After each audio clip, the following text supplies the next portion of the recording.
Ahoy, ahoy! I just watched Minnesota Mean, a documentary about roller derby. I'm here with filmmaker who made it, Dawn Mikkelson. Yes. Yes. Hello. I'm so glad you watched it. Yay. Yes, I watched it and I have a lot of questions. Now, Oh, just good. for just to start off simply, what is Minnesota Mean and why did you feel that making this documentary about roller derby had to happen? So Minnesota Mean is the story of the Minnesota Roller Derby through one season as they strive to be the best in the world. They're one of the top teams, and so they were going for the Hydra, which is the big international award for best roller derby team in the world. And but the film is really about six women who are, just trying to balance it all, trying to figure out what it is to be a strong woman or strong non-binary person in this time. And that's physical strength, that's emotional strength, that's all the ways in which you define it. So Hmm. following them through the year. Oh, and I Okay. did Mm. it And you did it. because I directed it because actually a friend of mine joined the Minnesota Roller Derby, and she went by the name Bernasty. And Hmm. Bernasty had an experience that just kind of blew my mind in terms of the community of Derby and really drew me in. These powerful, powerful women in all the ways you can define it, who take care of one another while at the same time beating each other up on the flat track. And just fell in love with this community and knew there was a story there. I mean, I've been telling people that, like, you point a camera at any roller derby player for very long and you're going to get an amazing film, because they're Mm. just the people who are drawn to roller derby are they're playing life big, Yeah, you what know. type of people are drawn to roller derby? Because they definitely seem like characters. They seem like risk takers. They seem like people who have hope. Because I'm someone, I think my hope is low because I've trained myself that, hope is the breeder of disappointment. So I try Ah. to keep my hope and expectations low, and I'll predict injuries. And I think these people think, oh, I can't believe I got an injury. They're hopeful they won't get injured. So could you tell me your synopsis of the type of persona that goes into roller derby? I think that it's people who are part of marginalized genders, Okay. primarily women, but also non-binary folks, Hmm. um, who uh, want to take up space. They're Mhm. so many of the women I talk to, I'm like, why do you play roller derby? And they're like, I just want to be able to hit people. For former hockey players who are like, I miss checking. And I think that they part of what how they experience the world is through their physicality. Mhm. And it's also, these are often people who are rebels in some way or outsiders in some ways. I mean, I think Mhm. roller derby started as a very outsider sport. And as time passes, there are more and more people who are doing roller derby as kids, who it's starting to turn more and more into a mainstream sport, but it's still pretty Right. outsidery. Most players have names like Gertrude Stein or Shiver Me Kimbers. So it's a sport with a sense of humor about it as Mhm. well, and all these things together. You're not gonna. I was talking to somebody. I was like, these aren't vanilla people. These are No. they definitely are at least chocolate. They probably have sprinkles. Like they're they've got personalities that Yeah, you need to make it through this kind of sport. for sure. So it leads me to my next question. So one of the players named herself Gertrude Stein kind of as a joke. And she said, I quit soccer because there wasn't enough hitting. So, like, what's the draw in hitting? I went to an MMA fight recently. Obviously, the whole thing is hitting, and it was very Sure. interesting. This is big into hitting because the whole point basically is you have a jammer, you have someone who runs out and they have to get past a whole bunch of people who are basically are there to knock them down, right? And make sure Mm-hmm. they don't pass them. So what's the draw in hitting? It's a good question, and I am not a derby player myself. Hmm. I can say that what draws me to watching derby and hanging out with derby people is probably, that I think, particularly if you are raised as a female, you're raised with the idea of not taking up space and, you know, like making room for people. Like you get on a bus and you're like, oh, excuse me. Oh, pardon me. Oh, oh, Right. oh. And, you know, Derby is a great way to kind of balance the rest of your life where you can be big and you can say, no, this is my space, actually. Hmm. And you can just move. That's fine. And so, you know, maybe in some ways, women in this sport have some pent up aggression and pent up, Yeah. you know, frustration with being told to be small for so long. Now, I'm not going to take this sexual, and this is really just more of a scientific power dynamic. I wrote an article about dominance and subs, and there seems to be some parallels because a lot of the people who would really enjoy being dominant behind closed doors in the bedroom, they tend to lack power in their real life Oh, that's outside. So interesting. I wonder if there's any type of parallel. I'll have to do like some type of thesis one day when I have free time of the crossover between domination, people are drawn to dominance and roller derby, taking back your That's power, taking up it's space. I an don't know. interesting question. That is not a Yeah, community I've hung out with, but you know, maybe it would there's a make crossover sense. convention, roller derby and dominance. And then on the other side, we'll have subs, and I don't know who would be the opposite of roller derby, like tennis. Right. Maybe tennis, pickleball. That'd be Uh, me. I've Stay never away tried from me. pickleball. Looks fun. Highly Um, recommends like faster tennis. nice. So anyway, back to your film. So okay, Smokahontas is the name of one of the players, Hmm. and she works or worked with the Native American Center, and she said that she wanted to show other women that this is something they can do. Hmm. How does roller derby increase self-esteem and empower the players? I think, you know, a lot of it is about that community that's created there, where this is not this sport is not for the male lens. You know, I think that when we talk to men about it, they get all excited about, you know, like, oh, I've heard fishnets and it's like Uh-huh. these women might wear fishnets, but it's not for you.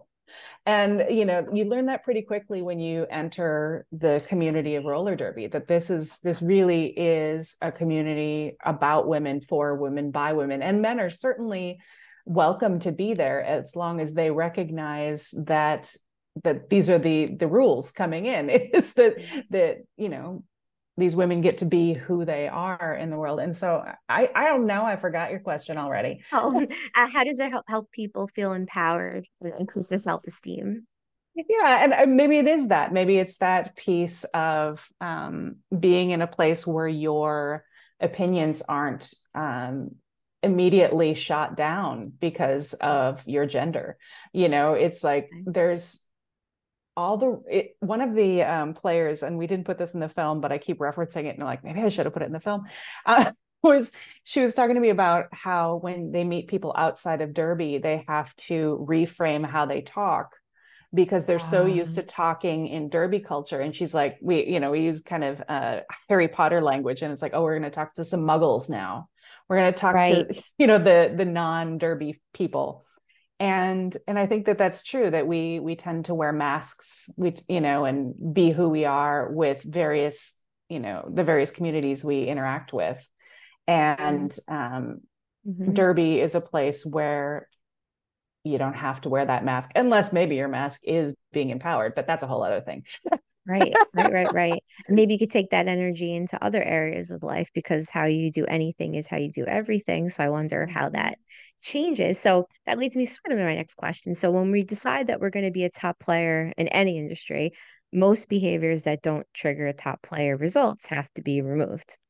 So Mm-hmm. Shiver Me Timbers smoked a pack and a half a day before joining roller derby. What type of unhealthy behaviors have you seen players drop to become bigger winners? There's got to be some level of sacrifice. I did see them eating pizza, so I don't guess They they're were not eating. like starving themselves. No, no. And I think that, you Hmm. know, to be fair, Derby is not a professional sport yet. Hmm. So all of these players have to have day jobs. They all, you know, they're living parallel lives in order to make this happen. So the level of sacrifice that they're doing is probably in hobbies. It's probably in friendships. You know, you talk to Derby players and most of their friends are now Derby players and their other friends have fallen to the side. You know, it's a community that kind of like envelops you, and Hmm. hopefully you like that envelope. You know, hopefully that's a place you want to be. But, Hmm. with any decision, there is a reaction. There is something that you are deciding not to do or not to be. So maybe that's it. The sacrifices, I think that they're definitely sacrificing their free time. And when derby Hmm. players quit, they talk about like not knowing what to do with themselves, because like I don't have any hobbies. What this was all I Right. did for, X many years. And it takes them a while to transition away from derby and know how to Yeah. do that. Yeah, it seems like I retook up tennis after leaving it behind for 20 years, and it really just frames life differently when you're playing a sport at a higher level. You have to really just base your whole life around that. Yeah. So, what things have you learned since being introduced to this roller derby world that you didn't Um, know you know, before? yeah, I don't know if it's not know as much as not practice, not I will say that I am much more in touch with Hmm. my physical representation and like my body. I've been working out ever since I started this film, and not for the reasons I used to work out. I think there was a time in my life I used to work out because I wanted to be skinny. I wanted to, fit Hmm. into certain clothes and look a certain way. And working out was the reason to do it. It Right. was, it was this horrible thing you did because you wanted to look good. And since hanging out with this community, I have found joy in my own strength, in my own physical strength. So I'm running, and I'm not running to win a race. I'm not running to, you know what I mean? But I'm running because it feels good. And I like the feeling of my body as strong. Um, and that is something I definitely took away from this community. I will not be playing roller derby, but I will be strong. Well, you could join tennis if you have a fear of being hit by anyone, because I make sure that when I play tennis, the other person's all the way on the other side and they can There you barely hear me, go. not even touch me. So it's kind of a more basic question, but I'm still interested. What type of skills and training are required to be the best at roller derby? Would you say like top 5 to 10 skills? Like I would say have to have. you definitely have to have stamina, particularly if you are a jammer. Hmm. Watching some of those jammers, like pushing, because the jams are not terribly long, but when you are pushing that Hmm. hard, and you get winded, that makes a big difference. So I would say stamina is a really big thing. I think fearlessness. Yeah, Um, yeah. yeah, I am afraid of roller skates. me That is too. not something I picked up from working on this film. I admire these players, yeah, but I would not go in roller skates. And I think that the fearlessness, Brickyard in particular, I think is a really good example of that, in the sense that she talks about how naturally she isn't afraid of things that maybe she should be, you know. And so Right. some of it That's might one be thing I innate too. noticed. Yeah, Yeah, a lack of fear towards some things, because fear can be protective and keep you away from injuries, but right. probability of getting injured in this sport, I don't know what the numbers are, but I imagine it's extremely high and almost inevitable that you're gonna Yeah. at least break a knuckle or break a finger. Yep. One of the players said that she broke her fingers, her knuckles backwards and forwards from being rolled around and bent on backwards. So my final question is, why keep repeating participation, knowing that the probability of broken hands and other body parts is kind of high? Why do you think they keep coming back? Because the joy of That's a of choice. everything else makes it Hmm. worth it. And pain is a really short-term thing. I mean, you can have Yeah. a long-term injury, so I don't want to discount that, Yeah.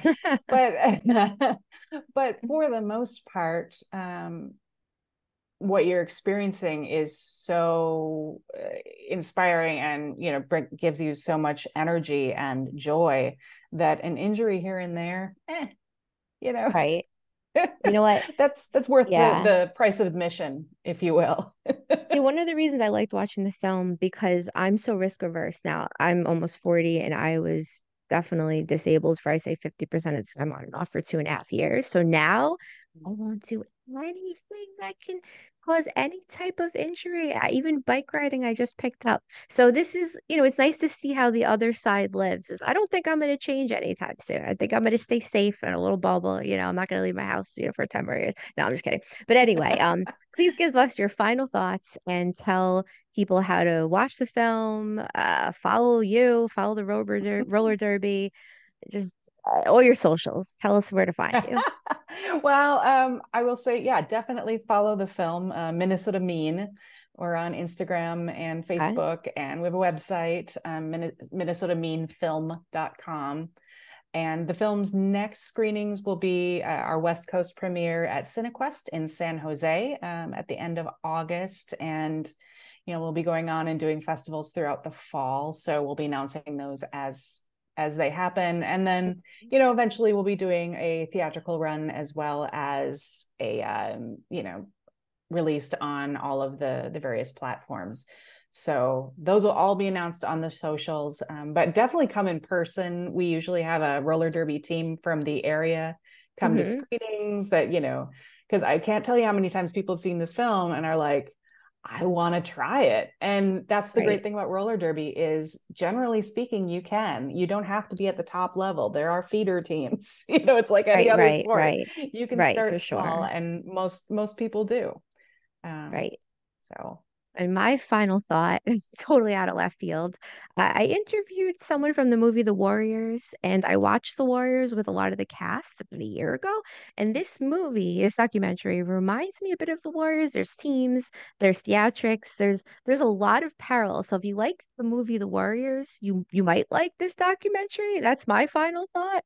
And yeah, and now I have on to see that the note, Warriors. oh, that's a legendary movie. They you got to check it out for Okay, sure. I say legendary. Let people refer to it as a legendary movie. And there's a lot of nice. parallels between this documentary and that with the theatrics and the outfit and the teams and the pushing past. You just got to see it. Okay, I bet you'll agree. So on that note, I'll let awesome. you go to your next interview. Thank you so much for coming on. It Thank came you. from the radio and doing this interview on my lack of sleep. So good luck, and I look forward to seeing more of your work. And on that note, see you later and back to the studio, Mark.